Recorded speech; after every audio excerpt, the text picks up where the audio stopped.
बहुत सारे लोगों ने मुझे डर्मा रोलर के ऊपर वीडियोस बनाने के लिए कहा है और मैं जानता हूं कि आप लोगों के पास बहुत सारे सीरियस क्वेश्चंस भी हैं। क्या डर्मा रोलर सही में काम करता है? हमें कितने समय तक डर्मा रोलर का यूज़ करना चाहिए? डर्मा रोलर को यूज़ करने की फ्रीक्वेंसी क्या होना चाहिए?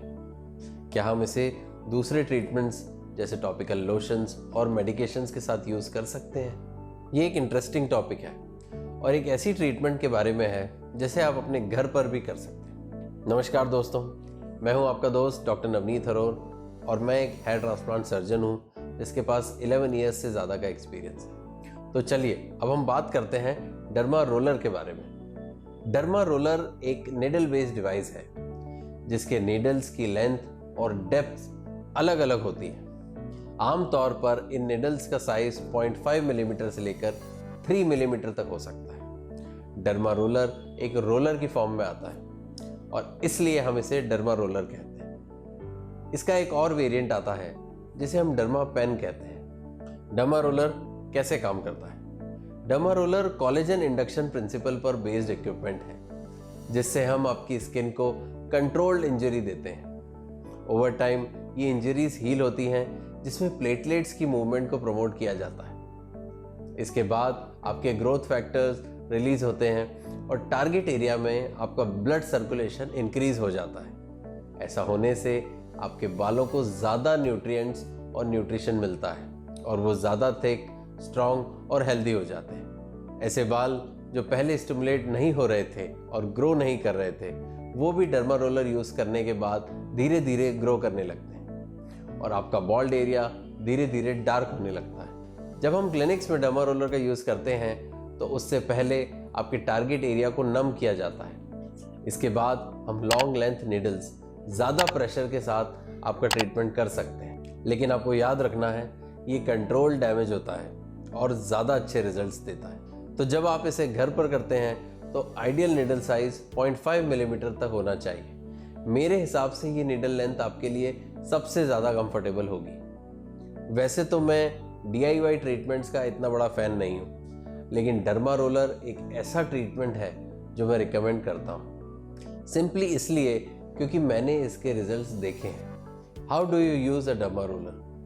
डर्मा रोलर का इस्तेमाल करते टाइम आपको बहुत ही केयरफुल रहना है। अगर आपके बाल ज़्यादा लंबे हैं तो वो आपके डर्मा रोलर में फंस सकते हैं। ऐसा होने पर ये बाल डैमेज होने के साथ साथ टूट भी सकते हैं। लंबे बाल होने पर डर्मा रोलर के ऑल्टरनेटिवली डर्मा पेन का यूज़ कर सकते हैं। ये एक स्टैंपिंग डिवाइस होता है जिसमें बालों को उलझने और फंसने के चांसेस काफ़ी कम होते हैं। इसमें आप प्रेशर, पेन और डैमेज को कंट्रोल कर सकते हैं। डर्मा पेन या डर्मा रोलर का यूज़ करने से पहले आपको अपने टारगेट एरिया को अच्छे से क्लीन करना है। ऐसा न करने पर आपकी स्किन के इन्फेक्ट होने के चांसेस काफ़ी बढ़ जाते हैं।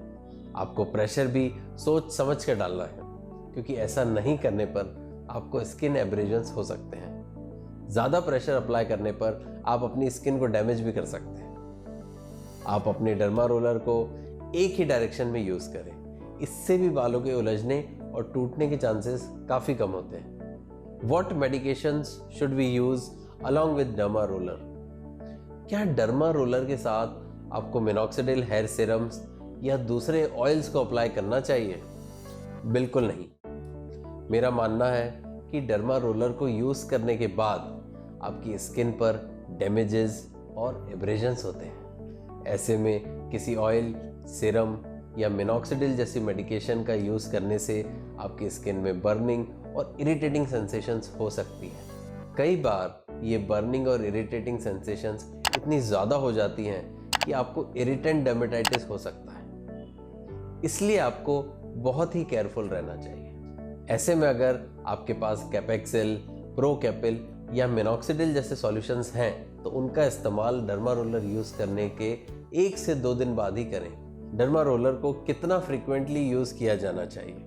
ये सवाल आप जितने ज़्यादा लोगों से पूछेंगे आपको उतने ही तरह के जवाब मिलेंगे। कई लोग इसे वीक में 1 बार यूज़ करने को कहते हैं, तो कई लोग इसे हर महीने में 2 बार यूज़ करने को कहते हैं। देखिए, डर्मा रोलर यूज़ करने से आप अपनी स्किन को छोटी छोटी अब्रेजन्स देते हैं और इसलिए आपको इन माइनर इंजरीज और एब्रेजन्स को हील होने का टाइम देना चाहिए। अगर आप फ्रीक्वेंटली अपनी स्किन को इंजरीज और एब्रेजन्स देते रहेंगे, फिर ना तो आपकी स्किन को हील होने का टाइम मिलेगा और ना ही आप डर्मा रोलर के बेनिफिट्स को एंजॉय कर पाएंगे। इसलिए मेरे हिसाब से आपको हर 3 से 4 हफ्तों में एक बार डर्मा रोलर का इस्तेमाल करना चाहिए। मैं अपने पेशेंट्स को भी यही प्रिस्क्राइब करता हूँ और मैंने इस रूटीन से काफ़ी अच्छे रिजल्ट्स भी देखे हैं। इसका सबसे कॉमन इंडिकेशन ज़्यादातर एंड्रोजेनेटिक एलोपेशिया और मेल पैटर्न बॉल्डनेस के केसेस में देखने को मिलता है। फीमेल पैटर्न बॉल्डनेस के केसेस में आप साइड इफ़ेक्ट्स की चिंता किए बिना डर्मा रोलर का इस्तेमाल कर सकते हैं और आपको इसके रिजल्ट्स भी देखने को मिलेंगे। टीलोजन एफ्लूवियम जैसे कुछ कंडीशंस हैं जिसमें आपको केयरफुल रहना चाहिए, क्योंकि ऐसे केसेस में आपके बाल ऑलरेडी बहुत सारे ट्रॉमा से गुजर रहे हैं। अगर ऐसे में आप अपनी स्किन और बालों को कोई भी एडिशनल ट्रॉमा देते हैं तो आपको पहले से ज़्यादा डैमेज हो सकता है। एलोपेशिया एरियाटा जैसी कंडीशन में डर्मा रोलर का यूज़ करने से डॉर्मेंट एरियाज में ब्लड सर्कुलेशन काफ़ी इंप्रूव होता है। स्कारिंग एलोपेशिया या स्यूडोपेलाडे ऑफ ब्रॉक जैसी कंडीशन में अगर आपकी डिजीज़ अभी भी एक्टिव स्टेज में है तो आपको डर्मा रोलर का यूज़ बिल्कुल नहीं करना चाहिए। How often you can use the same derma roller? आपकी स्किन के टेक्सचर और थिकनेस के हिसाब से आप एक डर्मा रोलर को 6 से 7 बार यूज़ कर सकते हैं। अगर आपकी स्किन बहुत हार्ड है तो आपका डर्मा रोलर या डर्मा पेन जल्द ही काफ़ी ब्लंट हो जाता है। यूज़ करने के बाद आपको बहुत केयरफुली अपने डर्मा रोलर को एकदम अच्छे से और समय लेकर डिसइंफेक्ट और स्टरलाइज करने के बाद संभाल के रख देना चाहिए। Final word of caution, even though derma roller एक बहुत ही अच्छा और इफेक्टिव ट्रीटमेंट ऑप्शन है, गलत तरीके से यूज़ करने पर यह आपकी स्किन और बालों को डैमेज भी कर सकता है। इन एनी केस आपको डर्मा रोलर को यूज़ करने से पहले अपने डर्मेटोलॉजिस्ट को कंसल्ट करना चाहिए। आपको अपना स्किन और हेयर कंडीशन पता होना चाहिए, क्योंकि ऐसा ना हो कि आपकी एग्जिस्टिंग प्रॉब्लम्स और एग्रेवेट हो जाए। मैं डॉक्टर नवनीत अरोर आपसे जल्द ही मिलूंगा अपने किसी और वीडियो में। धन्यवाद।